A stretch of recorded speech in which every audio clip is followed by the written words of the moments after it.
Bonjour, je suis Lynne Lancio, je suis secrétaire de l'association Famille Ressources. Le travail qu'on va vous présenter aujourd'hui, c'est en fait une opportunité qu'on a saisie, on pourrait dire un moment dont on a profité. Nous étions invités, on va vous expliquer tout ça dans le déroulement, mais pour que ce soit bien clair dans l'exposé de notre travail, nous étions invités avec l'institution Les Moutachou et le service PIAF à aller échanger avec les étudiantes et les formatrices de l'Institut social de Lille, Vauban. Et puis il se trouve qu'à la suite, il s'est passé tout un tas de rebondissements qu'on va tenter de vous expliciter et qu'on voyait bien un travail à engager. Ceci dit, l'équipe PIAF était déjà au travail sur plein de choses. Vous verrez demain lors de la présentation que les Moutachou et l'équipe PIAF a beaucoup travaillé aussi cette année. Et donc on s'est dit, eh ben, saisissons l'opportunité, allons-y quand même, mais allons-y plutôt avec Famille Ressources. Voilà, c'est comme ça qu'est né ce projet. Alors ce qu'on vous propose avant de démarrer, c'est que chacun puisse se présenter pour que vous puissiez bien repérer de là où on parle.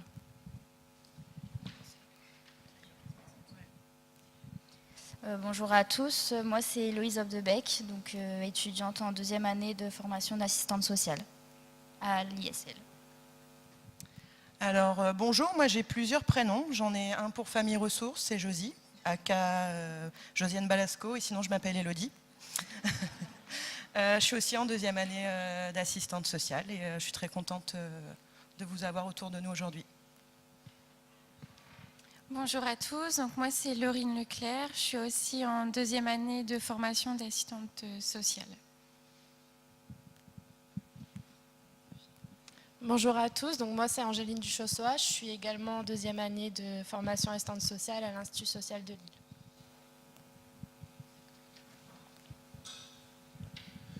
Rebonjour, moi je m'appelle Frédéric Danielzac, je suis papa de 4 enfants et délégué au niveau de des familles, au niveau de Famille Ressources. Johanna Laga, maman de 4 enfants, un qui était suivi au service PIAF et vice-présidente de Famille Ressources.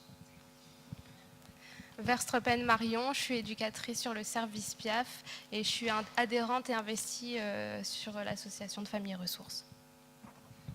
Bonjour à tous, je suis Sylvie de Sailly, je suis formatrice à l'Institut social de Lille et, depuis 2 ans et je suis venue au colloque de Royan parce qu'à ce moment-là je travaillais comme éducatrice au Moutachou. Bonjour à tous, je me présente Tiffany Brahi, je suis étudiante à l'Institut social de Lille. Bonjour à tous, Yona Bogaki, toujours étudiante à l'Institut social de Lille en deuxième année d'assistante de service social. Bonjour, Camille Maillard et comme mes collègues, étudiante en deuxième année de formation d'assistante sociale.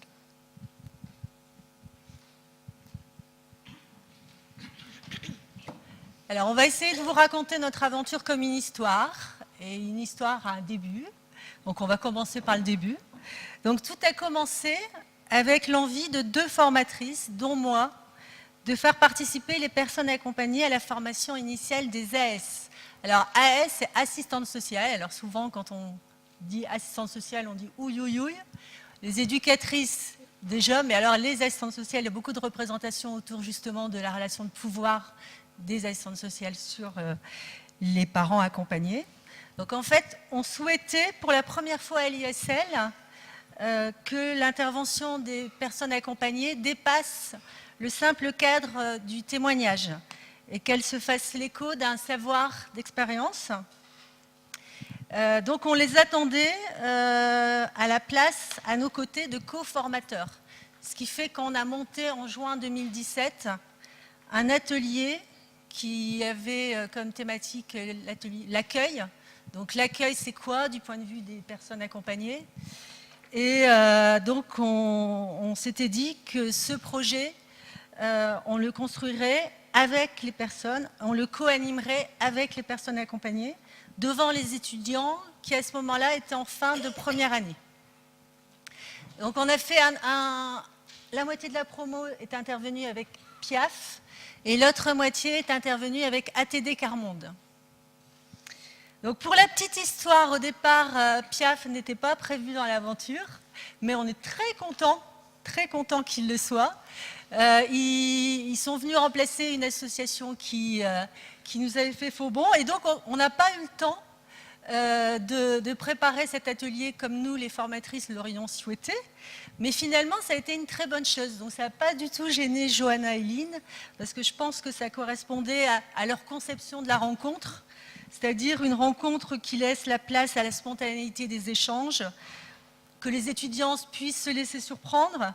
Je pense que ça correspondait à leur conception de la rencontre, pas forcément du côté des étudiants, et ça a déjà été le premier point qui a pu à un moment donné faire tension entre nous. Enfin ça, on va en parler après.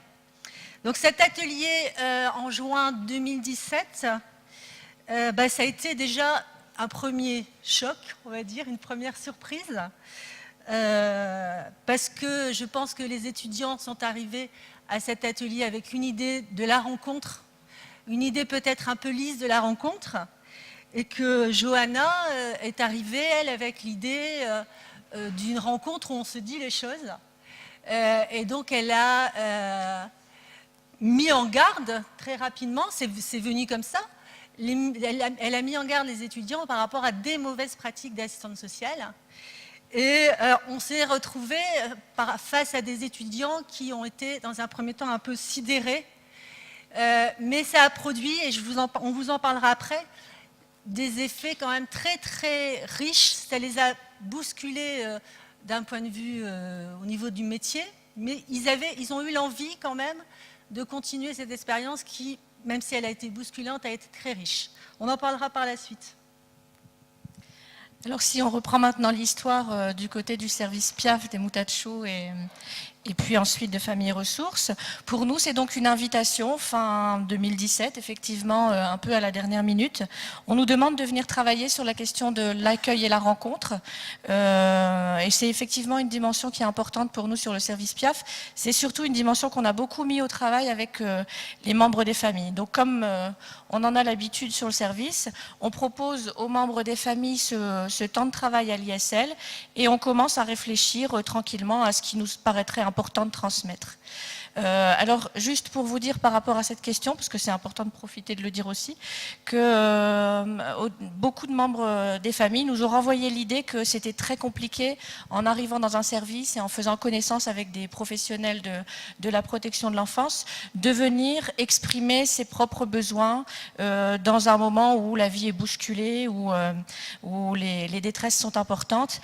Et ce que nous ont appris les membres des familles ces dernières années, c'est qu'avant tout, leur premier besoin dans la première rencontre, c'est d'entendre parler du fonctionnement des professionnels, de leur façon de travailler. Et ça, c'est pour eux un préalable pour pouvoir parler d'eux-mêmes.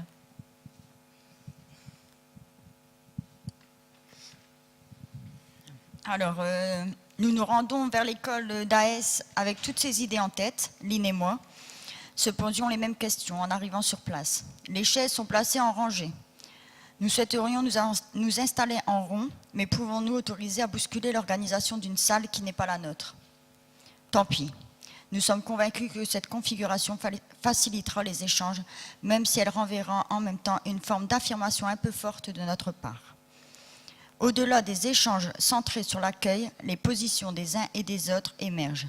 Les étudiants transmettent leur idéal du métier et les représentations qui l'accompagnent. De mon côté, ces désillusions face à des professionnels qui ont pu me trahir, la force de ces ressentis circule et s'exprime. Mais bientôt, ces énergies s'entrechoquent avec plus de puissance. Je m'arrête sur des mots importants à mes oreilles. Les étudiants rappellent leur engagement. Ils utilisent des mots qu'ils ont fait réagir les membres des familles. De sa place, Lynn dit peu de choses. Alors c'est vrai qu'à ce moment-là, j'ai dit peu de choses. Johanna a raison de le rappeler. Je me rappelle de cette confrontation qui s'annonce et je me souviens avoir juste essayé de dire que sur les expériences précédentes qu'on a traversées, notamment sur le service Piaf, les nombreux échanges entre membres des familles et professionnels ont déconstruit nos pratiques, c'est vrai, quelquefois en nous bousculant beaucoup, mais qu'elles nous ont aussi aidé à en reconstruire d'autres. Je me rappelle aussi que j'ai tenté de dire que ces points de vue qui pouvaient apparaître paradoxaux pouvaient être considérés quand même avec beaucoup d'attention, puisque c'était la richesse qui s'exprimait chez chacun de nous, et que c'était sans doute du matériel précieux. La rencontre s'est terminée comme ça. Je me souviens aussi avoir proposé à chacun d'écrire un petit mot sur un post-it qu'on a collé sur les mains de chacun, et puis on a fait une photo avec les mains tendues de chacun et le post-it et le petit mot. Alors si vous êtes allé sur le site de Famille et Ressources, vous avez vu cette photo, puisque on l'avait mis sur un post à ce moment-là. Alors j'ai oublié de dire tout à l'heure que il y a 10 étudiantes qui sont engagées dans l'aventure. Aujourd'hui, elles sont 7. Il y en a 2 qui sont en Inde, en stage en Inde, mais qu'on vous découvrirez à travers la vidéo qu'on va vous présenter juste avant. Et puis Yana, à qui je voudrais quand même, pour qui je voudrais quand même avoir une pensée, parce qu'elle s'est engagée dans toute l'intervention et elle n'a pas pu se rendre disponible sur son lieu de stage. Alors, les différentes réactions du côté des étudiantes suite à l'atelier. Donc, de ma place de formatrice, j'ai observé différentes attitudes chez les étudiantes pendant l'atelier. Et j'ai recueilli certaines de leurs réactions à chaud. Donc, ce débriefing à chaud, il n'était pas prévu, mais il a été le bienvenu, je pense. Donc, la grande majorité des étudiantes ont trouvé cette rencontre avec Piaf, je l'ai dit juste avant, très enrichissante, bousculante quant à leur idéal de la relation d'aide, mais riche d'enseignements pour leur future pratique de l'accueil. Ce qui a fait l'objet de beaucoup de discussions entre elles, c'est la façon dont ils ont perçu et compris les critiques de Johanna envers la profession de l'AS. Les avis des étudiants étaient partagés concernant la posture à adopter dans un tel contexte de rencontre. Donc au départ, alors peut-être que c'est à voir avec ce qu'elle se représente être la bonne distance professionnelle, mais dans un premier temps, c'est vrai qu'on s'attendait à ce qu'il y ait plus de réactions, plus d'échanges, et beaucoup n'ont rien dit, ont contenu leurs émotions justement, et il a fallu après, au moment du débriefing, qu'elles puissent en parler pour pouvoir en faire quelque chose de ces émotions. Mais sur l'instant, elles n'ont pas pu en faire grand-chose. C'est peut-être ça, au niveau de la formation, qu'il faudra qu'on améliore. Donc les différents avis des étudiants. Donc certains ont légitimé la colère de Johanna, estimant que c'était à eux, étudiants, futurs AS, de l'entendre. Ils se sont mis à son écoute, lui ont posé des questions, mais sans trop donner leur point de vue. Certains ont été attentifs, mais dans l'évitement de ces échanges directs avec elle, ils se sont fait le plus discret possible. Et certains ont eu besoin de se défendre en opposant à Johanna leurs points de vue divergents. Certains sont ressortis de l'échange avec le sentiment de s'être mieux compris avec Johanna, et d'autres, enfin, on en parlera plus tard de cela, d'autres, enfin, parce qu'ils ont été moteurs du projet, d'autres, enfin, sont ressortis déstabilisés par ce qui n'avait pas été pour eux une vraie rencontre, selon leur représentation, en tout cas, d'une vraie rencontre. Donc là, je vais vous passer la vidéo des 2 étudiantes en Inde, et elles vous expliqueront quel rôle elles ont joué dans ce projet.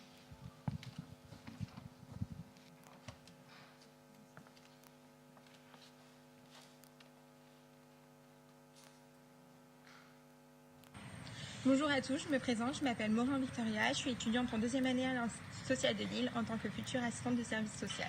Bonjour à tous, je m'appelle Sarah Hippolito, je suis également en 2e année à l'ISL. Nous vous envoyons cette petite vidéo aujourd'hui car nous sommes actuellement en Inde pour notre stage et nous souhaitions prendre part au colloque avec nos camarades et partager avec vous notre expérience en tant que membre de Famille et Ressources.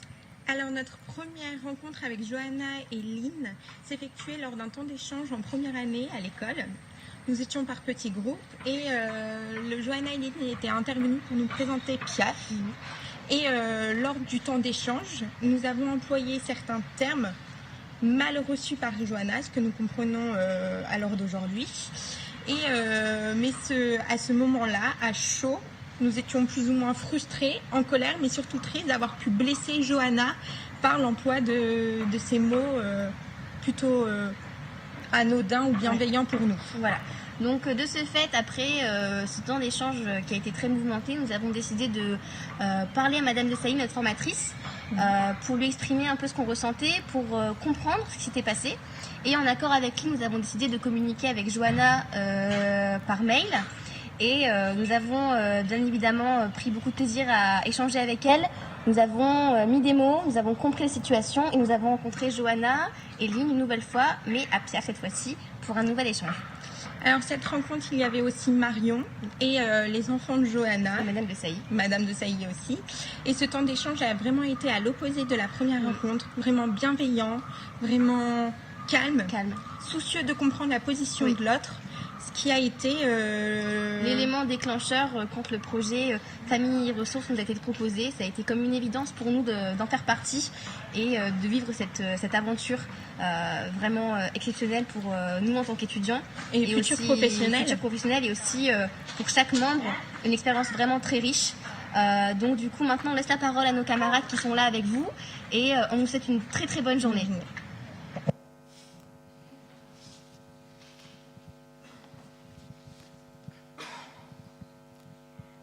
Du coup, suite à cet atelier de juin 2017, des questionnements sont restés en suspens de la part des étudiants et professionnels comme des parents présents. Notamment pourquoi le débat lors de cet atelier s'est-il transformé en conflit? Quelles étaient les attentes réellement de cet atelier? Nous avons pu aussi nous poser la question de savoir quelles sont les représentations des parents envers les assistants de services sociaux et à l'inverse, quelles sont nos représentations des personnes accompagnées en protection de l'enfance. Aussi, comment appréhender la situation des parents accompagnés pour ne pas émettre de jugement. Comment travailler la relation professionnelle-parent ainsi que la relation étudiant-parent. Et sur quelle thématique, du coup, il serait judicieux de travailler par la suite. Étant en première année, on avait aussi beaucoup de questions par rapport à notre formation. On était vraiment dans nos premiers pas, donc on s'est demandé un peu tout le vocabulaire qu'on nous apprenait. Réfléchir sur le pouvoir d'agir, mais qu'est-ce que ça veut dire? Qu'est-ce qu'on met derrière? Famille ressources, ça collait parfaitement avec ça. Qu'est-ce que c'est la bientraitance en vrai? Parce que Johanna nous a renvoyé des choses, comme on a dit des choses pour nous anodines et ça n'a pas du tout été réceptionné de la même façon. Donc penser être bienveillant et l'être, c'est très différent. On a eu des interrogations sur les bonnes pratiques aussi. On avait plutôt l'impression qu'il fallait ne pas apprendre les mauvaises pratiques. Plutôt que les bonnes pratiques. Le terme empathie aussi qui était un petit peu flou. On nous apprenait les émotions, leurs noms et ce que ça nous faisait, mais pas comment les gérer. Et puis aussi la question d'accompagnement, comment nous on le voyait, comment les parents le voyaient. Pour ma part et pour certaines autres, ça a été aussi difficile de se replacer dans le cadre de la protection de l'enfance.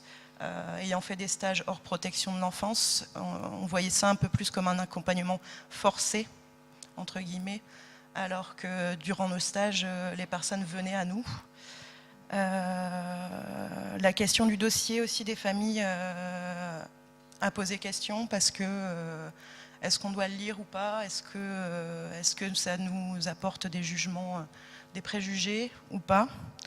On s'est posé des questions sur le temps institutionnel et le temps que les familles ont besoin aussi pour construire quelque chose avec les travailleurs sociaux. Beaucoup sur nos ressentis aussi. Qu'est-ce qu'on doit partager avec les familles? Qu'est-ce que ça nous renvoyait aussi de notre futur métier? On avait un peu une image idyllique et c'est pas toujours évident de se manger des vérités aussi. Donc voilà. Mais d'un autre côté, on se demandait pourquoi nous devions payer pour les gestes, les actes, les paroles de nos aînés. En fait, on était juste en formation, donc Donc c'est ça aussi qui a un peu nourri notre envie d'aller vers eux et un peu de s'expliquer que nous, on allait se nourrir d'eux.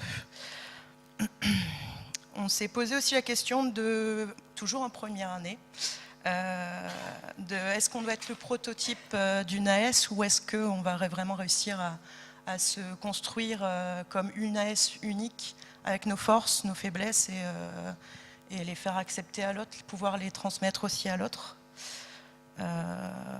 Et puis aussi, on s'est, plus particulièrement moi, je pense, ça nous a beaucoup remué et on s'est beaucoup questionné sur les accompagnements qu'on avait pu faire en stage.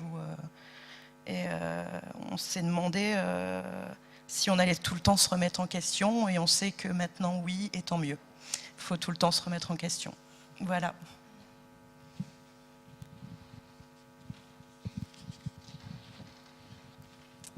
Donc pour Laurine et moi-même, en fait, l'année précédente, on avait déjà effectué un stage dans le secteur de la protection de l'enfance. Donc pour nous, ça paraissait forcément évident qu'on vienne rejoindre le projet. Déjà parce qu'on avait pu constater dans nos lieux de stage que le conflit, il était extrêmement présent entre les professionnels et les familles dans le secteur de la protection de l'enfance. Et quand on en discutait ensemble, c'était vrai que, on ne savait pas vraiment comment on travaillait avec le conflit, en fait. Donc pour nous, rejoindre le projet, c'était dans le but, en fait, d'appréhender d'une nouvelle manière le conflit, afin de mieux le comprendre et aussi de mieux travailler avec.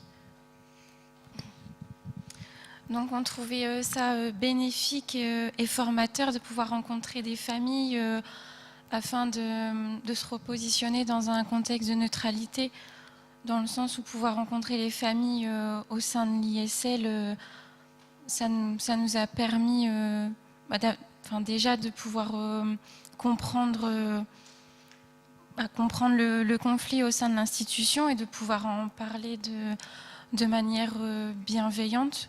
Parce que oui, c'est vrai, comme disait Angéline, j'ai également fait mon stage en protection de l'enfance et le travail avec les familles, il m'a semblé compliqué.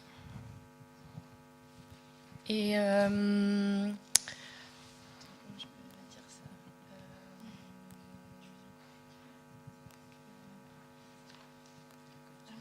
en fait, oui, on voulait rencontrer justement les familles qui étaient hors du secteur de l'aide sociale à l'enfance, en fait. Nos échanges, ils étaient beaucoup plus fluides et on n'était plus dans notre posture de stagiaire. Donc c'était plus simple d'aborder certains thèmes, tandis que si on avait été dans notre position de stagiaire dans nos stages, on n'aurait jamais pu aborder des thématiques qu'on a abordées justement.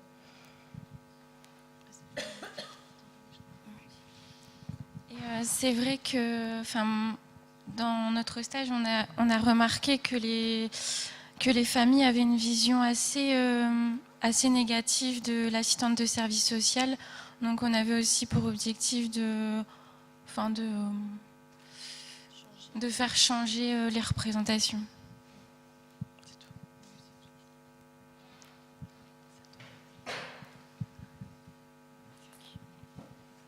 Donc, suite à toutes ces réactions des étudiants, et après en avoir parlé avec Lynn et Johanna, on s'est dit que c'était bien de poursuivre l'aventure sur toute une année, de prolonger cet atelier. Et donc, le groupe a démarré en novembre jusqu'à avril, à raison de 5 séances de 3 heures. Donc au départ, quel était le contexte du groupe? Quelles étaient les attentes de chacun? Est-ce qu'il y avait un objectif commun? Déjà, on s'est demandé. Et est-ce qu'il fallait qu'il y ait un objectif commun? À la rigueur, on pouvait tous partir avec des attentes et des objectifs différents. C'était peut-être pas forcément gênant. C'était peut-être même la richesse du groupe. Donc on se demande quand même s'il n'y avait pas un objectif commun à tous les participants, un au moins, ou deux. C'était celui d'aller à la rencontre de l'autre. Donc il paraît anodin, mais il est déjà très ambitieux. Et celui d'apprendre à se connaître et à se comprendre entre futurs travailleurs sociaux et personnes accompagnées. Donc à mon niveau, en tant que formatrice, j'étais seule sur l'atelier, mais j'étais toujours rattachée à l'équipe pédagogique de l'ISL. Donc l'objectif pour moi, c'était de questionner et de faire évoluer les représentations des étudiantes, les pratiques, les logiques d'action des stagiaires. C'était d'amener les étudiants à rechercher et à formaliser avec les personnes accompagnées les conditions qui permettent d'améliorer les pratiques.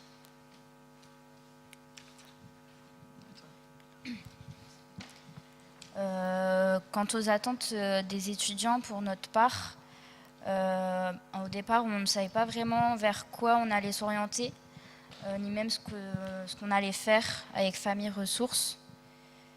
Du coup, on voulait juste mieux comprendre ce qui se joue dans l'accompagnement social du côté des personnes accompagnées, écouter leur vécu, aussi comprendre pourquoi tant d'incompréhension réciproque et de tension, et puis savoir comment intervenir différemment et surtout comment changer nos représentations des personnes accompagnées. Moi, je vais vous parler des attentes des professionnels. Alors, nous n'avions pas forcément d'attentes bien précises, mais plutôt une envie de nous mettre en mouvement avec d'autres personnes afin de découvrir ce que cela pouvait produire. Nous étions convaincus de ce qu'il y avait à apprendre à travailler ensemble et souhaitons découvrir ces nouveaux chemins. L'idée était simplement de permettre une réflexion, des échanges entre membres des familles et professionnels, mais également avec les étudiantes de l'ISL. Alors, pour nous, parents, pour moi, j'étais seule au début. Donc, Alors, nous n'avions pas vraiment d'attente. Nous avions surtout l'envie de montrer aux futurs AS que le travail avec les parents est possible. Avec l'envie aussi de balayer les préjugés, que ce soit pour les étudiantes AS, mais aussi pour nous, les parents. Mon souhait est de faire bouger les professionnels en donnant le point de vue des familles. Travailler avec les étudiantes, c'est commencer à la base pour qu'elles entendent le point de vue des familles pendant qu'elles sont encore en formation. Après, je dis toujours que s'il n'y a qu'une seule personne qui change son regard, c'est déjà ça.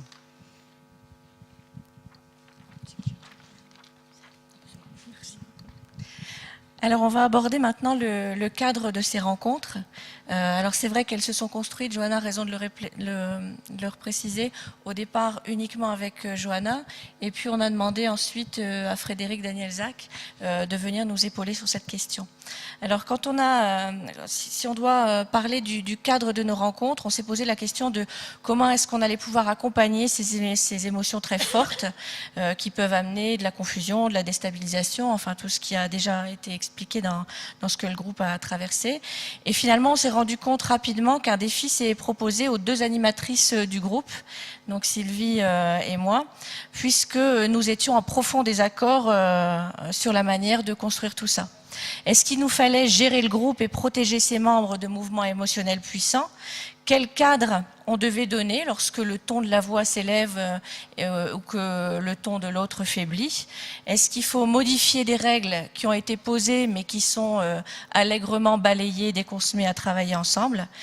Chacune de notre place, Sylvie et moi avions deux points de vue différents qu'il ne fallait surtout pas essayer de lisser mais plutôt essayer de faire cohabiter. Donc à mon niveau, vous m'entendez? Oui.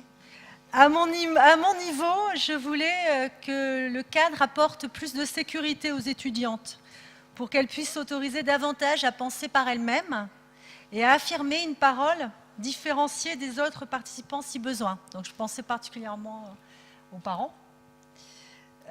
J'insisterai sur le fait qu'effectivement, Lynn et moi n'avions pas les mêmes positions sur l'animation au départ, parce qu'on a des personnalités différentes, on a des histoires sûrement différentes autour du conflit, mais aussi et surtout parce qu'on ne se situait pas au même endroit. Pardon.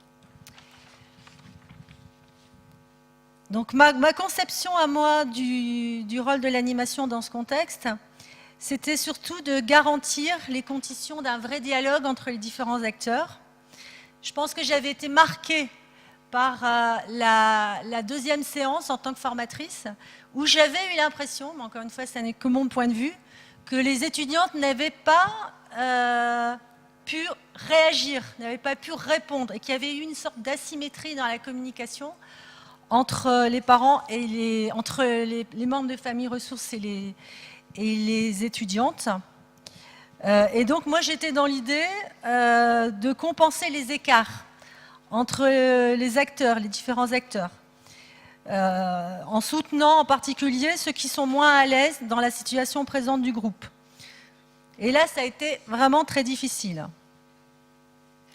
Donc, au départ, je m'étais imaginé tout un système pour protéger mes petites étudiantes. Et finalement, au fil des rencontres, cette régulation entre les différents participants du groupe s'est faite naturellement. Au fur et à mesure que les gens se sont rencontrés, se sont découverts. Donc, la vie du groupe, la réalité des rencontres successives a placé tantôt les parents, tantôt les étudiantes dans une dimension du travail où ils se sentaient moins à l'aise ou plus à l'aise. Et à tour de rôle, les uns sont venus en étayage des autres. Par exemple, c'était les étudiantes qui étaient plus à l'aise avec l'écrit.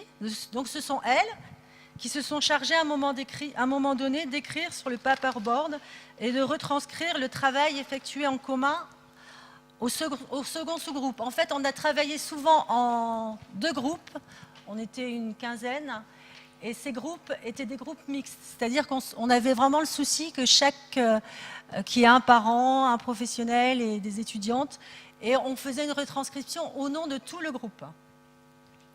À d'autres moments, par contre, ce sont les parents qui sont venus en soutien des étudiantes. Alors, je pense particulièrement au moment... alors les parents étaient plus à l'aise dans l'expression des émotions, parce que je pense qu'au niveau de notre culture professionnelle, nous les AS, la question de la bonne distance professionnelle et le fait qu'on se méfie de ces émotions, c'est quelque chose qui est très très très fort. Et donc, à un moment donné, les parents qui étaient plus à l'aise dans l'expression des émotions sont venus en étayage des étudiantes pour que celles-ci sortent de leur retenue, qui s'apparente peut-être à cette fameuse bonne distance professionnelle, et qu'elles s'engagent avec eux dans un dialogue plus authentique. Alors, de mon point de vue, la question des ressources et des zones plus sensibles concerne l'ensemble des membres du groupe. Finalement, quand on a démarré cette aventure, et peut-être même quand on l'a terminée, personne n'était très à l'aise. Et c'est bien cette situation de tension et d'inconfort qu'il fallait pouvoir utiliser dans notre mise au travail. Nous ne parlions pas de 2 zones séparées qui auraient été membres des familles et étudiantes, mais d'au moins 4 parts, les membres des familles, les professionnels, les étudiants et la formatrice. Et ces parts multiples, nous les partageons et nous les habitons chacun à différents moments de nos vies. C'est vrai que Johanna est maman de 4 enfants, elle l'a dit, mais elle a aussi étudié à l'école. Élodie est étudiante, mais elle est aussi fille d'eux. Et moi, je suis psychologue, mais j'ai été aussi étudiante. J'ai 4 enfants, dont 2 sont étudiants. D'ailleurs, au cours de ce travail, cette dimension a été abordée puisque certains professionnels ou certaines étudiantes ont pu évoquer leur expérience d'une première rencontre avec une assistante sociale pour eux-mêmes dans leur vie personnelle. Et donc, le vécu du groupe a été habité d'emblée d'émotions très fortes et très confuses. Alors, à contrario d'autres groupes qu'on a connus dans lesquels il y a une phase d'illusion, on est tous pareils et tout va bien, avant que les divergences ne s'expriment et ne se parlent, la particularité de notre groupe à nous, ça a été d'être d'emblée dans le franc désaccord et la dynamique de conflit. Alors, quelles en sont les raisons? On ne le sait pas encore trop bien aujourd'hui parce qu'on n'a pas énormément de recul sur ce travail, on vient de le terminer. On fait juste plusieurs hypothèses. On a émis une hypothèse générationnelle. Peut-être que étudiants, professionnels et membres des familles ne se situaient pas dans la même génération. Peut-être.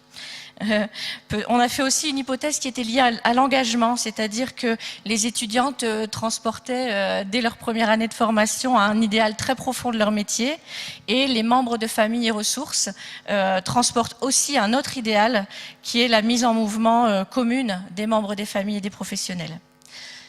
Alors évidemment, on ne considère pas le conflit et l'ensemble des émotions qui l'accompagnent comme un but à atteindre ou un objectif recherché, mais pour nous, c'était fort important de ne pas contourner, de ne pas trop protéger, de ne pas éviter et pas de circonscrire. pour nous, les règles qui étaient posées au départ étaient très simples, c'est vrai, mais elles étaient suffisantes pour contenir la pensée du groupe et puis pour favoriser aussi la maturation du groupe. On avait confiance dans sa capacité à grandir. Alors comme règle, on avait la régularité de nos rendez-vous et le déroulement des séances qui finalement devaient nous servir à exprimer un peu tout ce qu'on ressentait. Et puis comme élément aussi favorisant, on avait la confiance qui était témoignée à l'ensemble du groupe de la possibilité de faire quelque chose ensemble de ce qui est en train de se jouer, même si on est en train de traverser une grosse tempête. Comme élément facilitateur, on avait aussi la reconnaissance de ce que chacun traverse, sans minimiser bien sûr la détresse que les uns ou les autres peuvent ressentir dans l'échange, mais sans la dramatiser non plus. Et puis enfin, la considération pour la pensée de chacun et pour ce qui l'amène, même si cela est annoncé parfois de manière brutale, par des mots, quelquefois, par des absences à d'autres moments. Alors, à notre avis, tous ces ingrédients mélangés ont permis la sécrétion du goût du lien.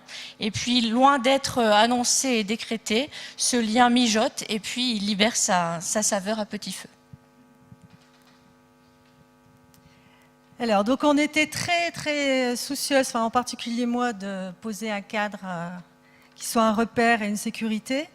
Et puis finalement, on s'est rendu compte que la vie du groupe, ça se passait aussi, peut-être même surtout, en dehors des moments où on était tous ensemble.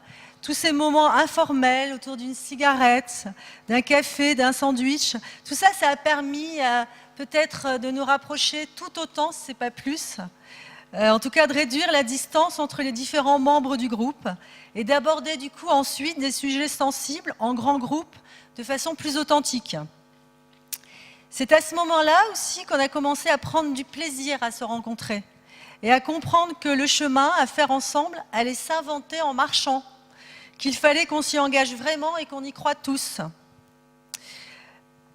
Alors, ce qui avait été prévu au niveau de l'ISL, c'était qu'en parallèle des séances avec tous les participants, il y ait des moments qu'on peut appeler, en tout cas c'est comme ça qu'on les appelle à l'ISL et dans les pratiques professionnelles aussi, des groupes d'analyse de pratique. Donc il y avait des séances où j'étais avec les étudiantes, on était seulement entre nous, on va dire. Et donc c'était un lieu qui a pu nous permettre de prendre du recul, parfois de lâcher prise un peu par rapport à des émotions qui avaient été fortes sur l'instant et qui n'avaient pas pu s'exprimer. Et puis surtout prendre du recul par rapport à l'expérience vécue pour réfléchir à comment on allait se projeter sur la séance suivante. Donc c'est vrai que ce matin, j'entendais que ça pouvait être intéressant que ces groupes de pratique se fassent aussi avec les familles, donc c'est vrai. Donc c'est une question que du coup j'ai en tête aujourd'hui, mais en tout cas, je ne sais pas s'il y a une bonne façon de faire, mais c'est la façon qu'on a trouvée de prendre du recul et de pouvoir revenir à la séance suivante en étant un peu plus authentique et libre dans notre expression face aux membres de Famille Ressources. Alors concernant le conflit, ce que ça a fait naître comme nouvelle compétence, c'est finalement la question de l'ambivalence, c'est-à-dire qu'on n'était plus obligé d'être d'accord ou pas d'accord, et si on n'est pas d'accord, alors on n'existe plus dans le groupe, mais au contraire, ce qu'on a expérimenté, c'est qu'on pouvait assumer des postures qui sont nécessaires dans le débat contradictoire. Ainsi, nous avons pu progressivement confronter nos idées et puis ensemble prendre l'air tranquillement. L'idée, encore une fois, c'était pas de trouver un consensus à tout prix qui aurait fait perdre une grande partie de la richesse du groupe, mais bien d'accueillir et de cultiver les désaccords pour faire naître des nouvelles compétences qui sont très utiles dans la mise en lien. Alors, en ce qui me concerne, je trouve que la façon dont on a accompagné toutes les deux en binôme le parcours du collectif a été riche d'enseignements pour moi. Donc la question, c'était comment je prends ma place à tes côtés, comment je me rends pas perméable à ton expérience d'animation, que ce soit à Piaf ou à Famille Ressources, à ton regard, à ton point de vue pour traverser le conflit, mais aussi comment je développe moi une certaine résistance pour continuer à exprimer face à toi mes propres idées, mon propre regard sur les besoins des étudiants, en l'occurrence en termes d'animation et de contenance. Il nous a fallu aussi, et ça c'est ce qui va se passer tout au long du travail, il nous a fallu avec Lynn trouver un langage commun entre la psychologue et l'assistante sociale que j'étais. Donc c'est vrai que ça on a l'impression qu'on a des univers très proches, qu'on a l'habitude de travailler ensemble, mais on s'est rendu compte à cette occasion que c'était quand même toujours à réajuster, il y avait toujours à chercher comment ces deux univers pouvaient se rejoindre. Alors c'est vrai que Lynn et moi, on se connaissait par ailleurs et qu'il y avait quand même une base de confiance au départ qui nous a permis de dépasser des moments de tension, et on se disait que de toute façon on se faisait confiance pour comprendre ce que l'autre ressentait et avancer.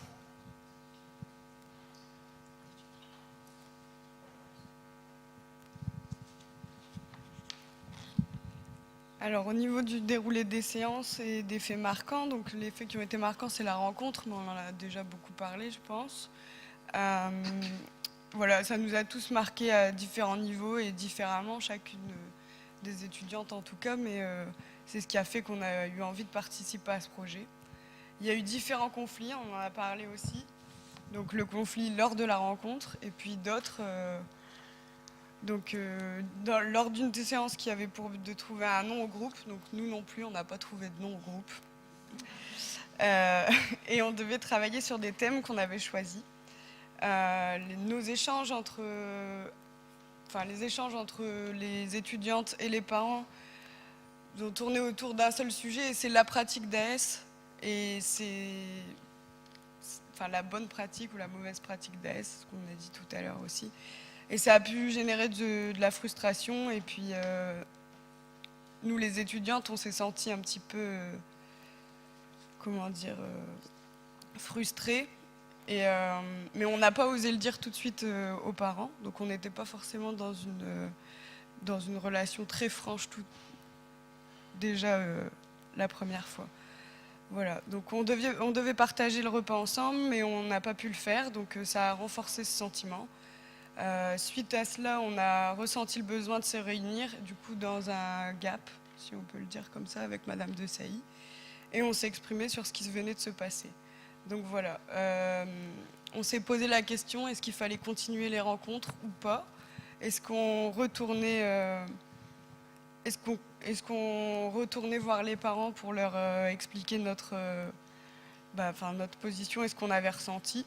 Et donc, deux étudiantes ont pris la décision de porter la parole du groupe lors de cette rencontre. Donc, on y est retourné à deux. Donc, comme disait Lynn, l'absence des autres a apporté aussi quelque chose, le message du coup, excusez-moi.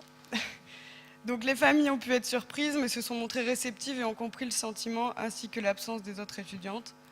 Elles ont pu s'excuser et nous expliquer que le but n'était pas de nous blesser. Elles ont reconnu que le vécu avec les assistantes sociales avait influencé le débat. Et ce qu'on a compris à ce moment-là, c'est que la communication, elle était importante dans l'accompagnement et aussi dans ce groupe. Voilà. Donc par la suite, on est revenu sur des nouvelles bases, on va dire, et on avait à cette séance-là décidé de reparler un peu de l'accueil qui avait déjà été évoqué lors de l'atelier, mais voilà, on voulait reparler en plus petit groupe de nos attentes respectives ou nos attentes communes. Et donc, comme l'a dit Madame de Sailly, on divisait en fait le groupe en deux et on essayait d'équilibrer le nombre d'étudiantes, de formatrices aussi dans chaque groupe, et puis aussi des parents. Et ensuite, donc, on notait toutes nos idées sur un paperboard, on discutait entre nous, on réagissait à la parole de l'autre, et puis ensuite on mettait tout en commun. Et pour vous restituer un petit peu quelques points qui ont été évoqués par rapport à l'accueil, il y avait des attentes communes entre les AS et les parents. On se demandait chacun de notre côté quelle allait être l'implication de l'autre dans l'accompagnement, quelle allait être sa motivation. Et ensuite, du côté des parents, ils se demandaient s'ils allaient pouvoir être reconnus en tant que parents, si justement on parlait du pouvoir d'agir, si on allait leur laisser le pouvoir d'agir. Et on s'est rendu compte par rapport aux émotions que lors de l'accueil, en fait en formation on nous a beaucoup enseigné de savoir reconnaître ses émotions, les accepter, mais pas vraiment de les montrer, de les utiliser. Et je vais parler en mon nom, mais je pense que je peux parler aussi pour tout le monde ici. Finalement, on s'est rendu compte que les émotions, on peut les montrer, on peut les exprimer, on peut en parler. Et parfois, ça a du sens et ça permet des belles choses. Ensuite, lors d'une autre séance, on a parlé du cadre parce qu'on s'est rendu compte en fait que il y a forcément besoin d'un cadre, mais qu'il est malléable. Et on se demandait en fait ce que ça voulait dire le cadre pour nous en tant que futurs professionnels, futuresses, et pour les parents. Et en fait, comment dire, si vous voulez, c'est ce que je disais, ouais, le cadre est malléable et il faut l'adapter en fait à chaque situation. Et nous, en fait, on se disait oui, mais on a quand même la pression de la hiérarchie. On nous dit tout le temps qu'on doit respecter ça, faire des rapports, etc. Et parfois, ça bloque en fait l'accompagnement. Et ça, c'est ce que nous ont bien exprimé les parents, que des fois, il fallait un peu faire bouger le cadre et aussi se donner la possibilité de sortir de ce qu'on nous demande au niveau de l'institution. Voilà.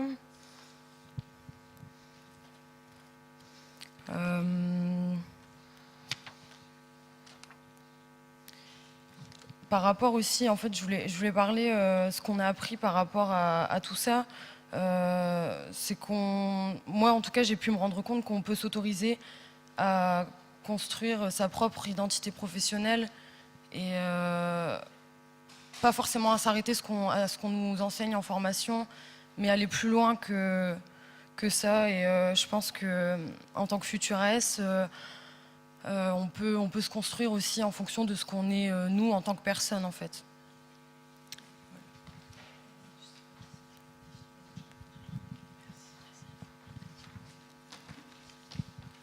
Notre expérience a pu mener des difficultés comme des ressources. Au début de l'expérience, l'avancée des choses était assez compliquée. Avancions-nous dans la même direction? Question que j'ai sûrement dû me poser à plusieurs reprises. Je pense qu'une des difficultés premières à cette expérience fut de comprendre et d'accepter que le vécu d'une personne puisse faire diverger notre pensée. En effet, les parents ont pu lors d'échanges faire part de leurs ressentis et de leur vécu.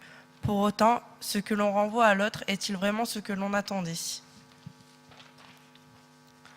En tant qu'étudiante, nous avons pu nous sentir agressées et en désaccord total sur certaines séances. Lors d'une fin de séance, on s'est senti frustrés. Nombreuses ont pris les paroles pour soi-même. Malgré tout, les parents comme professionnels ne s'attendaient pas à ça. Les parents ne voulaient pas que cela soit pris de cette manière.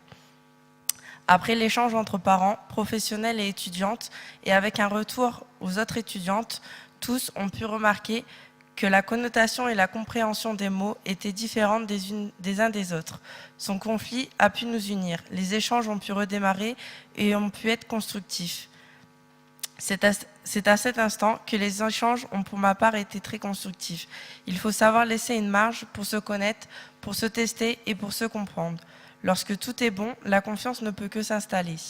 De par difficulté, je préférais après vécu utiliser le mot ressources. Tout s'est lié et se complète.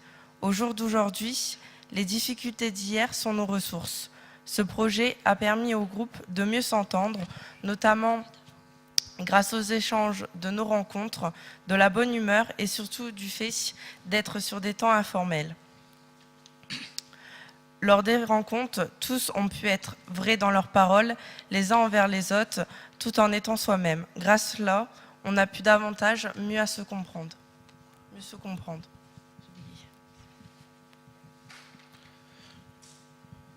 Veuillez m'excuser s'il y a quelques bugs. Pour moi, c'est une première aujourd'hui. Donc du côté des parents, en septembre, je ne me voyais pas m'engager dans ce genre de travail avec l'ISL, car j'avais été trop blessé par les AS dans ma dignité. Et puis quand Lynn m'en a parlé, je me suis dit, pourquoi pas? Pourquoi mon expérience ne pourrait pas servir aux étudiants?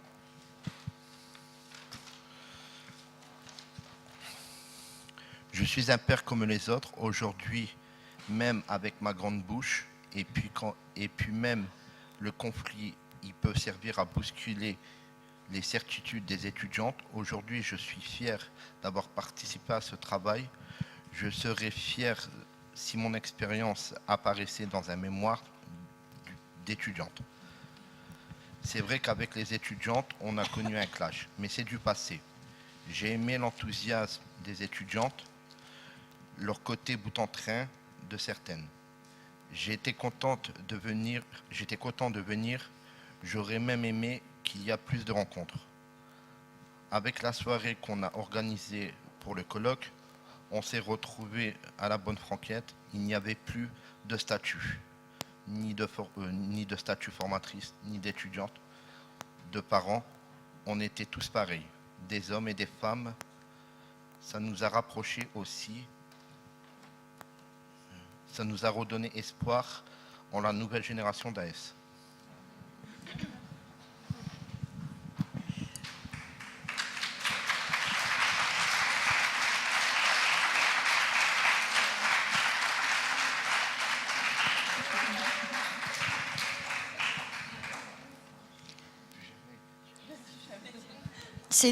Ces temps d'échange et de réflexion m'ont permis d'avoir un nouveau regard concernant le métier d'AS. Les rencontres avec les étudiantes pendant les temps informels, notamment, m'ont appris d'humaniser le métier. Ces temps ont été très importants dans la création du lien et formateurs pour notre groupe. Le mouvement qui a émergé du groupe m'a donné envie de continuer à aller à la rencontre des pros et des futurs pros. Je pense que certaines personnes ont commencé à bouger. Et pour les autres, ça viendra peut-être. C'est sûr que ce n'est pas gagné, mais on y croit. Alors, ce que je veux vous dire, c'est que nous ne voulons pas être la mère d'eux ou bien le père d'eux. Nous voulons être des personnes à part entière. On veut une égalité dans une relation d'échange. Ce n'est pas une personne qui dit « ferme ta bouche » et l'autre qui parle. Du côté des parents, au début, les étudiantes ne savaient pas notre vécu ni notre façon d'être. Elles ont été surprises. Mais avec le temps, les choses ont bougé. J'ai senti au fur et à mesure plus d'envie chez les étudiantes et d'être du côté des parents, de la défense des droits des parents. J'ai bien aimé leur envie de ne pas être enfermés dans le cadre. J'espère qu'on donnera à la nouvelle génération d'assistantes sociales la possibilité d'assouplir le cadre et de ne pas être bloqués par les jugements. J'espère que ce travail les a rendus plus libres d'inventer de nouvelles façons d'aider les familles et que certaines garderont dans leur travail ce petit brin de folie qui les rendra plus humaines. Et surtout, j'espère qu'elles ont mieux compris l'importance de la franchise. Les parents ont aussi besoin parfois qu'on les bouscule, qu'on remue tout leur bordel dans leur tête, qui les empêche de bouger pour leurs enfants. Moi, je respecte les AS qui ne se planquent pas derrière leur chef et nous disent en face ce qu'elles peuvent penser, et j'apprécie quand les étudiantes ont joué franc jeu avec nous et ont pris leurs responsabilités.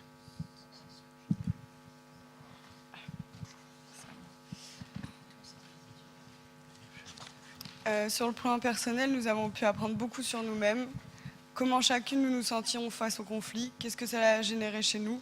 Nous avons pu nous questionner et remettre en question nos réactions et nos façons de fonctionner.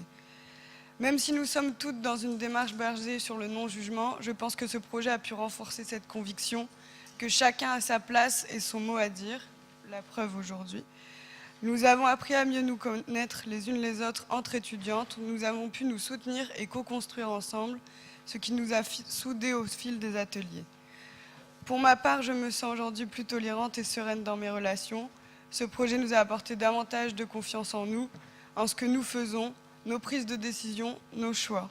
En effet, nous sommes convaincus de l'intérêt de cette intervention, du travail mené avec Familles Ressources, et aujourd'hui, nous sommes fiers d'avoir pu participer à ces ateliers. Donc, du côté de la formatrice, je pense que ce collectif n'aurait pas pu fonctionner, ne nous aurait pas permis d'apprendre autant des uns des autres si nous n'avions pas essayé tous d'adopter une posture humaniste, c'est-à-dire une posture qui engendre la confiance, l'authenticité et la sécurité. D'une certaine manière, cette posture humaniste rejoint l'éthique du travail social. La reconnaissance, l'écoute, l'humilité, la discussion, la rencontre, la controverse aussi. Ça tombe bien. Personnellement, jusqu'au bout de l'aventure, j'ai encore appris sur l'importance d'associer les personnes concernées à l'écrit, qui traduit notre expérience commune avec eux. Suite aux réactions de Lynn et aux réactions de Johanna sur mon écrit pour préparer le colloque, j'ai encore une fois mesuré la difficulté de se faire le reflet du point de vue de tous les participants sans trahir ni heurter la perception des uns et des autres. D'un point de vue humain, cette expérience m'a fait grandir dans ma capacité d'ouverture. Et je me suis souvenue, même si je le dis souvent à mes étudiantes, que ce que j'écris nous concerne tous. Je l'écris avec l'autre ou en ayant constamment en tête qu'il pourrait l'écrire.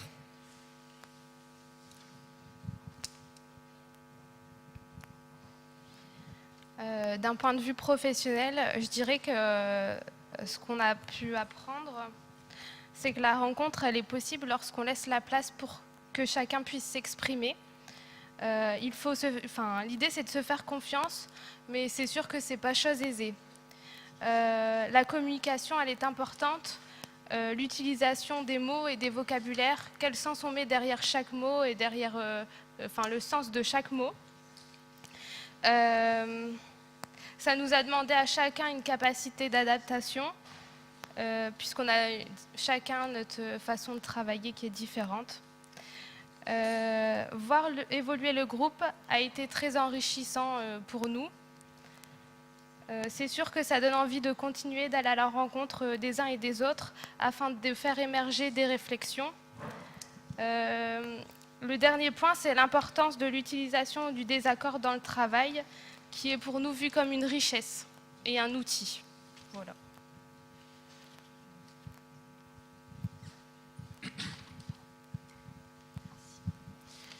Je vais essayer du coup de ne pas faire trop de répétitions. Par rapport à ce qu'on a appris de notre côté, je voudrais reparler un peu des émotions. Comme je disais tout à l'heure, on nous apprend à reconnaître les émotions, à les accepter. Et en fait, on nous dit qu'on peut en parler, mais que ça doit rester entre professionnels, en fait.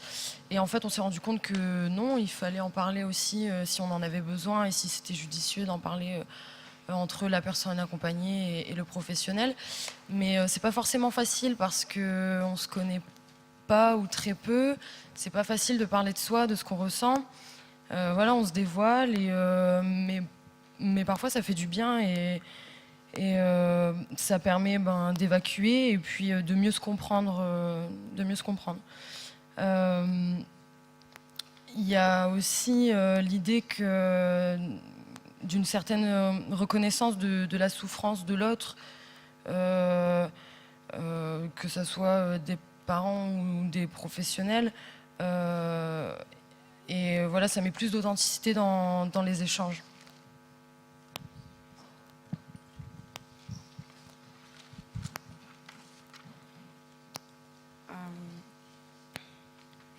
Ce qu'on retire de cette expérience, c'est qu'il est important que chaque travailleur social trouve sa posture qui lui convient, la posture qui lui convient le mieux et qui lui permettra d'être à l'aise et authentique dans l'accompagnement.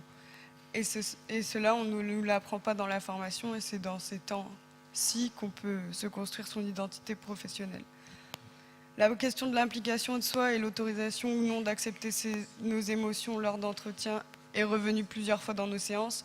Et même si nous n'avons pas pu y émettre de réponse claire et précise, nous nous sommes tous accordés à dire qu'il fallait rester humain et s'autoriser à communiquer.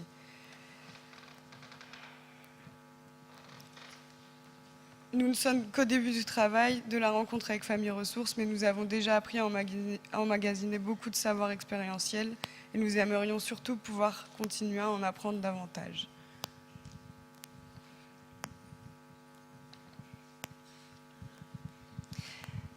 Alors, en tant que formatrice, je vais aller très vite.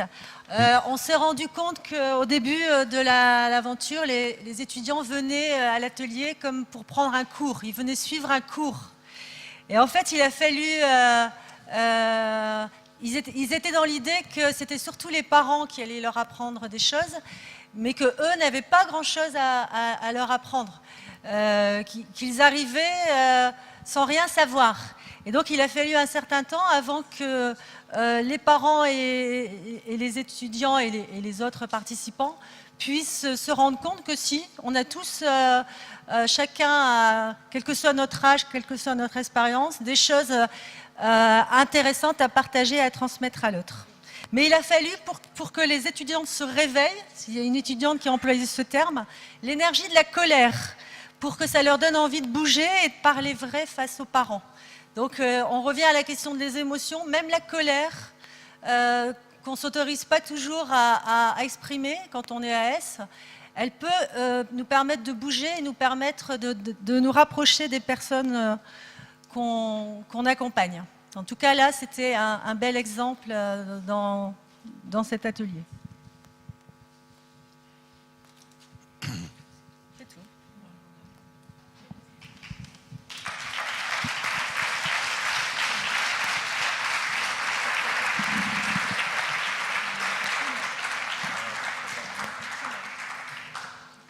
Alors, il y a des questions. Je vous transmets les petits papiers. Et puis vous... Hein? Tu veux que je lise? On va faire le tri. C'est bon, Frédéric. Pas les vierges. Il y en a d'autres qui vont arriver après. Prenez le micro.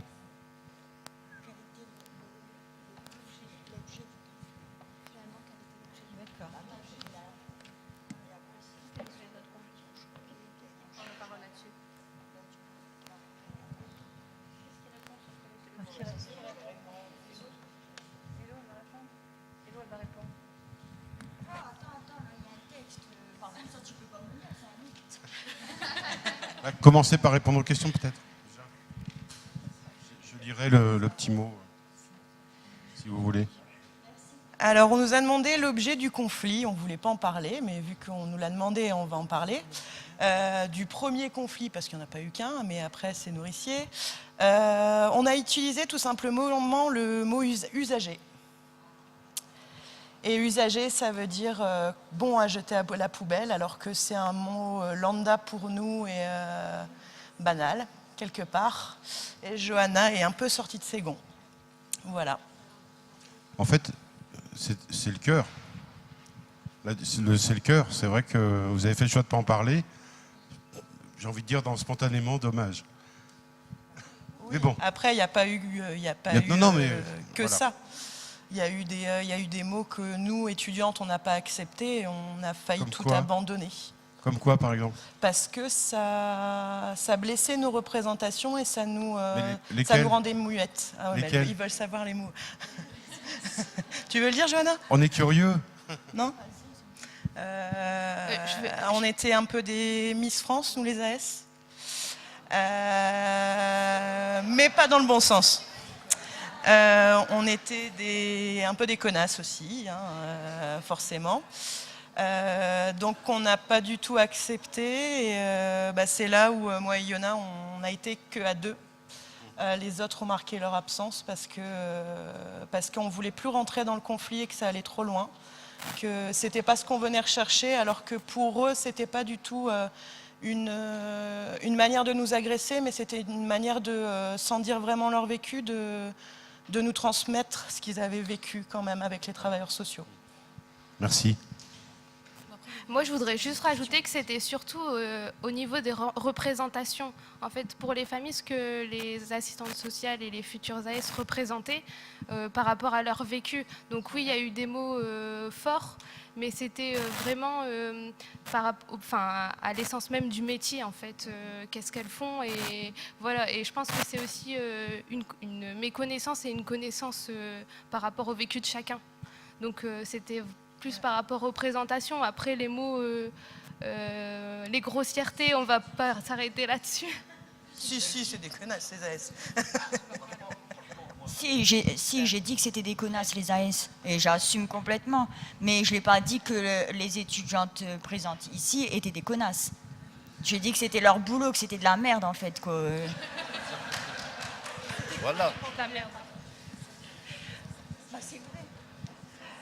Alors en fait, les étudiantes, elles étaient en fin de première année, donc je pense qu'elles avaient fait peu de stages encore. Enfin, je pense qu'elles avaient fait un stage de 2 mois, peu de temps avant, mais je pense qu'elles étaient encore très fortes dans l'idéal du métier qu'elles avaient choisi. Et donc, je pense que ça a vraiment été un électrochoc, que les pratiques puissent pas être en cohérence avec cet idéal. En tout cas, merci d'avoir été au-delà de ce que vous avez eu envie de présenter.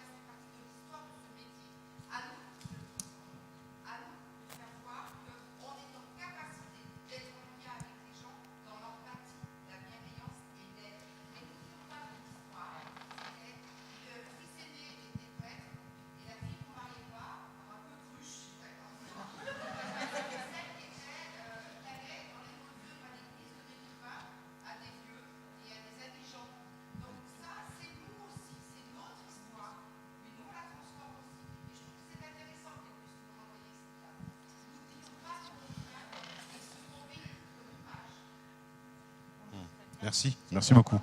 Alors, peut-être...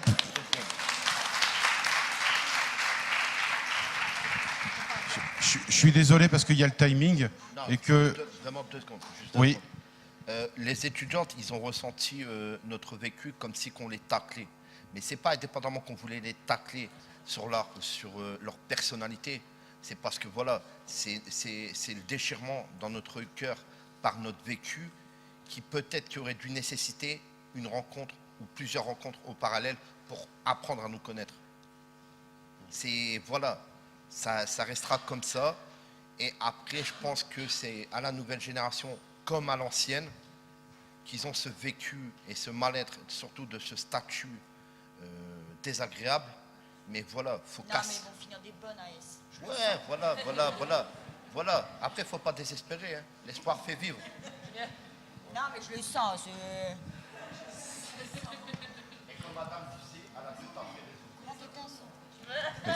Est-ce qu'il y a peut-être d'autres questions? Parce que c'est vrai que le timing...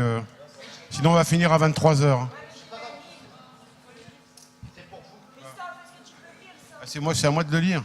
Je ne savais pas lire. Ah, putain, et c'est psychologue. Il y avait d'autres questions, je crois, en attendant. Ouais, il y avait une question aussi. J'ai pas mes lunettes. Il y avait une question ici. J'ai Donc pas mes c'était lunettes. comment faire rentrer ce savoir si précieux de l'expérience des familles dans les écoles. Comment? Bah oui. Bah, peut-être que dans la question, il y avait aussi comment ils s'articulent avec les autres types de savoir. Je ne sais pas qui a posé. Ouais. En fait, ce qui ressortait en tout cas, c'est que c'est aussi comment on tient compte quand les étudiants arrivent à l'école de leur savoir d'expérience à eux déjà, comment on les met en valeur, nous les formatrices, pour qu'elles puissent s'appuyer sur toute leur expérience avant d'arriver à l'école pour leur futur métier. Donc c'est peut-être déjà commencer à s'intéresser à leur savoir d'expérience à elles pour qu'elles puissent mesurer que les parents, les personnes qu'elles vont accompagner, elles ne sont pas sans savoir, loin de là. Et puis, comment ça s'articule? En fait, on s'est rendu compte que c'était un savoir dans l'action, c'est-à-dire que les étudiantes, elles apprennent en se rencontrant les parents. On n'est pas sur du théorique, mais c'est différent aussi de ce qu'elles découvrent en stage. Parce qu'on l'a dit un peu tout à l'heure, mais en stage, les étudiantes se sentent un peu enfermées dans un statut, le statut stagiaire. Elles appartiennent à une institution, donc elles ne sont pas aussi libres de la rencontre qu'elles le sont avec les parents dans ce genre d'atelier pédagogique. Voilà. Je ne sais pas si j'ai répondu à la question. C'est fini. Fini. Alors, juste donc il y a un texte, c'est une petite question, vous voyez.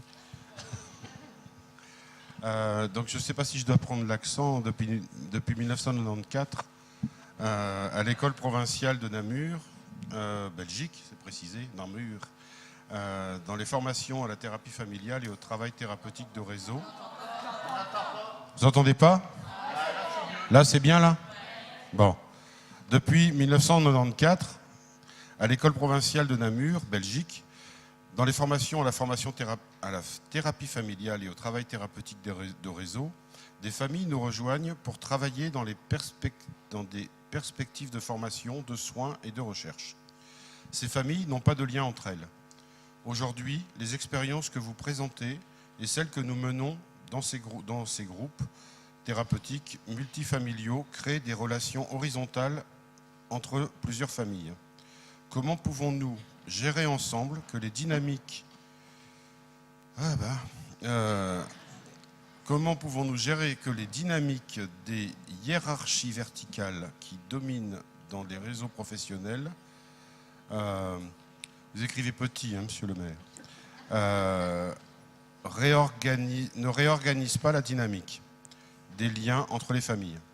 Autrement dit, que, par exemple, des hiérarchies du secret, 1 étoile pour l'éducateur, 2 étoiles pour l'assistant social, 3 étoiles pour le médecin, 4 étoiles pour le psychiatre, ne créent pas une hiérarchie appauvrissante dans laquelle une famille serait plus méritante que l'autre. Des contextes de formation, de soins et de recherche, dans des contextes,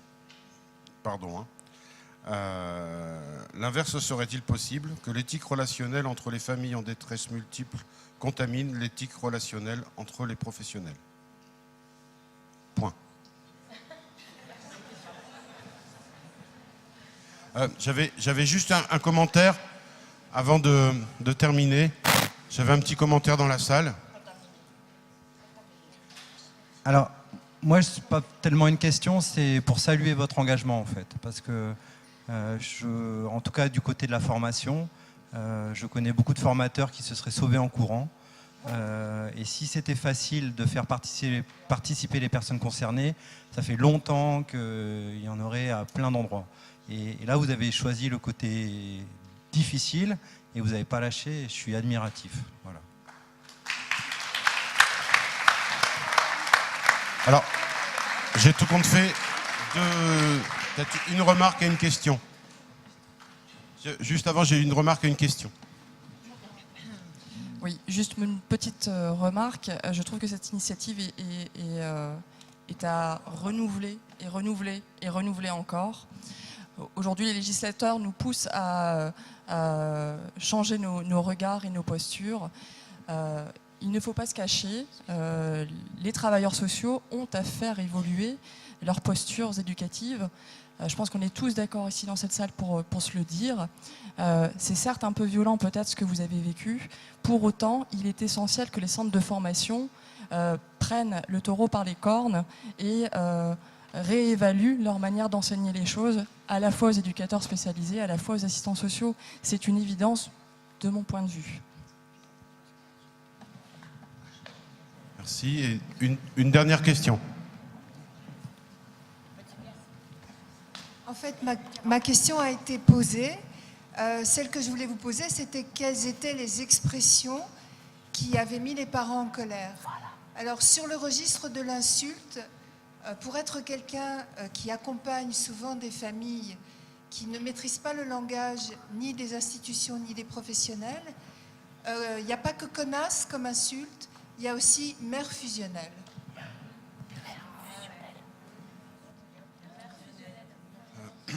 Bien. Bien. Merci. Merci beaucoup.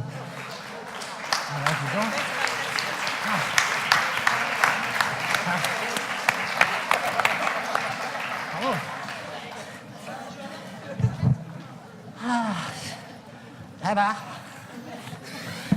Eh ben, quand les deux histoires se rencontrent, on n'arrive pas à savoir si vous êtes la génération ou la génération future. Ah ouais, qui va venir après. Je ne sais pas si c'est vous, si c'est celle qui va venir après. Vous essuyez les plâtres, en fait. Vous êtes courageuse. Hein. Bon, il n'y a que des femmes en assistante sociale. Ouais. C'est un peu dur. Bon, attends, par où on va passer, Lucien? Par là, regarde. Parce qu'on va vous raconter une histoire, figurez-vous, nous aussi. Une petite histoire en 3 tableaux. Vous avez presque fait le rond. Vous avez presque fait le cercle. Bandit Kounas. Fais voir. Oh, elle réagisse bien, là. C'est bon, là. Quand même. Bon, là, madame la formatrice. Viens, on va aller voir madame la formatrice. Bon, on va essayer de raconter la même histoire que vous, mais en accéléré. Ça va, vous l'avez bien vécu, vous, Kounas? Non, parce que... Parce que ça aurait pu être mère fusionnelle. Ouais, c'est vrai. Bon, alors... Ah, t'es prête? Ouais, Lucien, je suis prête. Allez. Putain. Premier tableau. Premier tableau. Premier tableau. Toute personne croyant se reconnaître, ce n'est que pure fiction. Oui. Ok, alors... On peut commencer comme ça, à poil déjà. Je sais.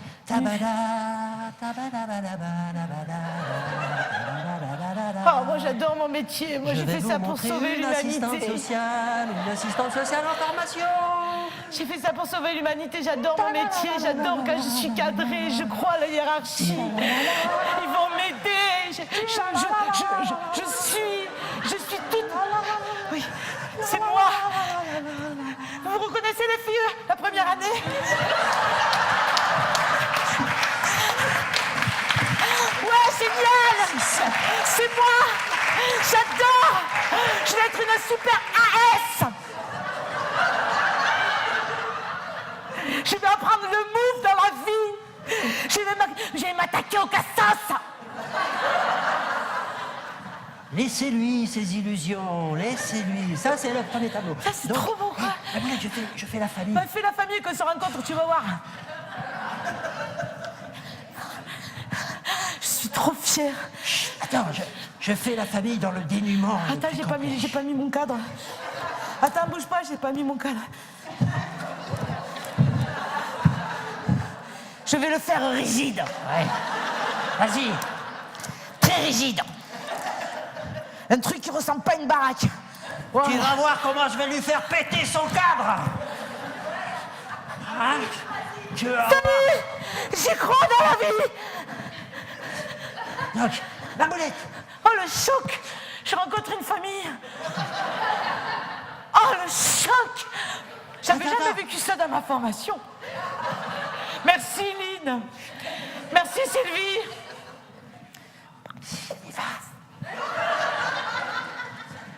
Déplacement au temps institutionnel.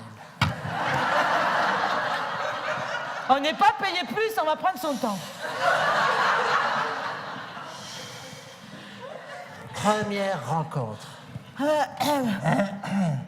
Je suis l'assistante sociale. Salut, beauté. Salut, moi, c'est la famille.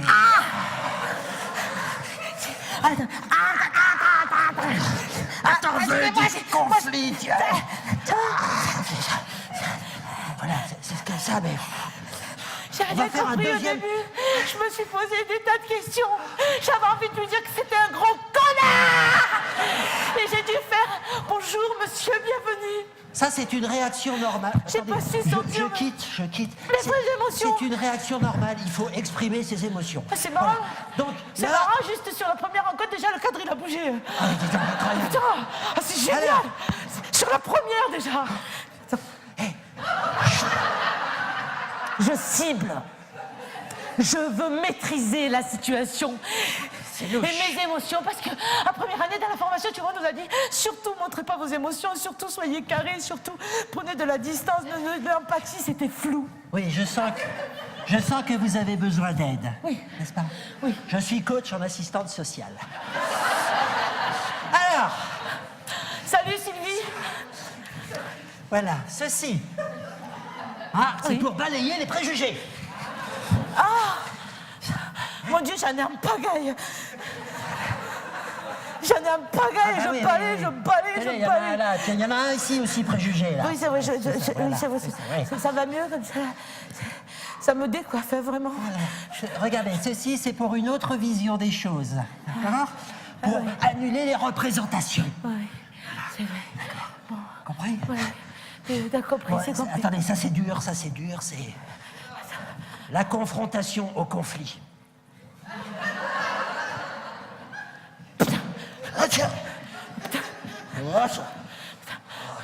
J'ai horreur qu'on soit côte à côte. J'aimerais qu'on soit face à face. Regarde. Parce qu'il y a des choses que mes oreilles ont entendues. Non, normalement, c'est toi. Moi, je suis l'assistante sociale. Merde, je suis en train de m'embrouiller, je suis en train de me confondre, je suis en train de fusionner avec la famille. Et là, je perds mon taf, là. Bon, allez. Oui, d'accord. Non, mais là, j'allais te confronter au conflit. Vas-y. D'accord. Je t'attends. Je suis le conflit. Ça va, les filles? J'essaye d'esquiver, mais il va falloir que j'y passe. C'était bien. C'est bien. Mais il faut le vivre. Voilà. Vivez le conflit. Ouais. Elle apprend très vite. Alors écoutez-moi, monsieur. En fait, on vous aime beaucoup. On comprend pas tout, mais on vous aime beaucoup. Exprimez-vous. Parce qu'il y a la...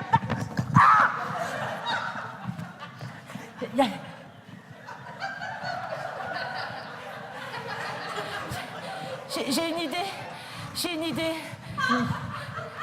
une idée. On va se prendre un temps informel.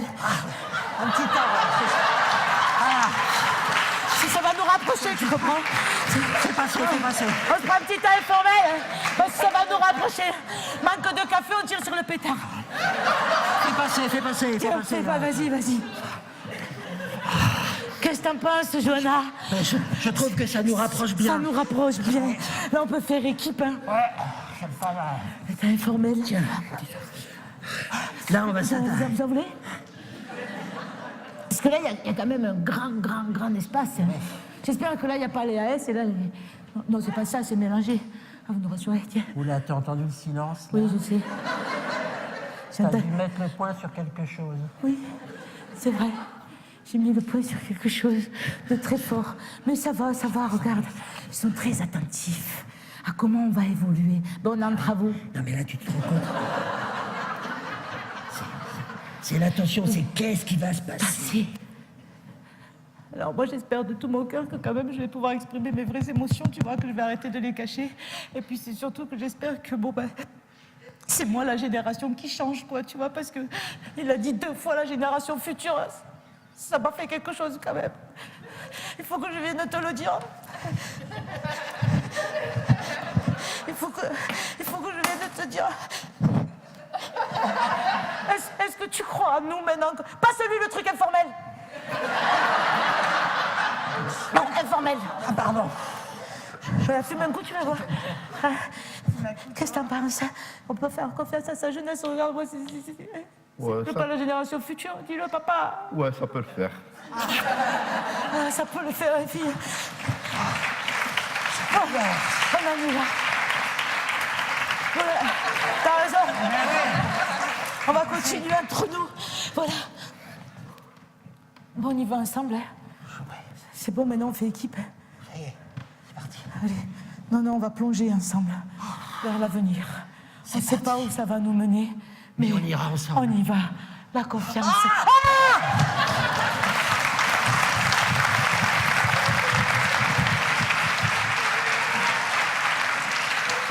Alors, juste avant de se séparer pour la pause, je pense que notre ami Stéphane qui est en train de se brancher, qui se précipite, a peut-être quelques petits croquis à nous proposer. Et il arrive à l'instant. Donc, histoire de... Normalement, il était prévu une demi-heure de pause parce qu'il fait chaud, parce que tout ça. Je vous propose qu'avec le petit décalage, on la réduise un petit peu et que plutôt que de se retrouver à 4 heures, non, je rigole, de se retrouver vers 4h15, de ne pas dépasser notre quart d'heure de retard. Alors, j'ai fait quelques dessins. Celui-là, je l'avais fait avant de venir.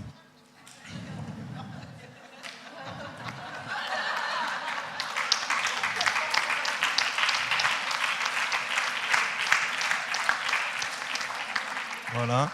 Ensuite, j'ai fait quelque chose sur la distance éducative.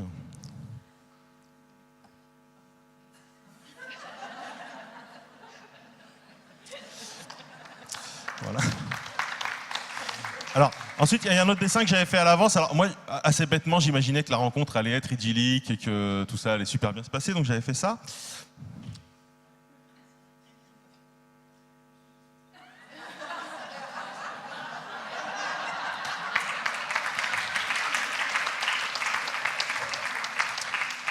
Mais bon, finalement, c'était plus ça.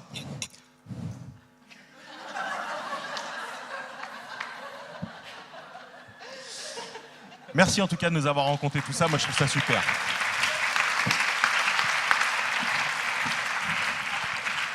Merci à tous. On se retrouve à 4h15.